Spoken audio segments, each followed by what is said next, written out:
কেতিয়াবা নহয় আনন্দই এটি কবিতাৰ সৃষ্টি কৰে, সেয়া মোৰ অনুভৱে কয়।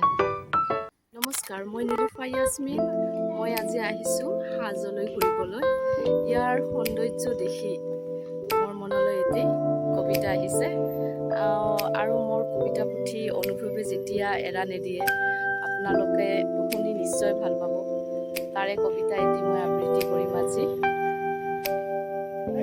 হাজোৰ সুন্দৰ দৃশ্য, পাহাৰৰ ইয়াতে পোৱা মুখাৰ চাইনবোৰ্ড লগোৱা আছে। এই দৃশ্য দেখি আজি এটি কবিতা মনলৈ আহিছে। আপোনালোকে শুনি নিশ্চয় ভাল পাব কবিতাখিনি।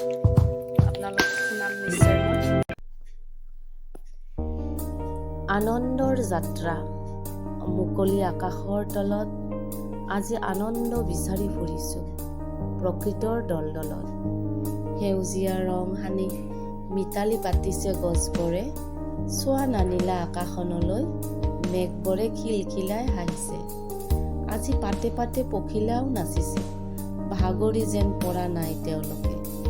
হৃদয়ৰ কোনোবা এটা কোণত আনন্দৰ কিৰিলি ভাহি আহিছে বতাহৰ তৰংগত। মনৰ জীপালে হাত বাউলি মাতিছে সৌন্দৰ্যৰ ৰভাতলি। আনন্দৰ যাত্ৰা হেঁপাহ। মোৰ কবিতাটি শুনি যদি ভাল লাগিছে তেন্তে আপোনালোকে শ্বেয়াৰ, ছাবস্ক্ৰাইব আৰু লাইক কৰিবলৈ নাপাহৰিব। আৰু লগতে কেনেকুৱা লাগিল কবিতাটি শুনি কমেণ্ট বক্সত লিখি দিব। আজিলৈ বিদায় লৈছোঁ। ধন্যবাদ।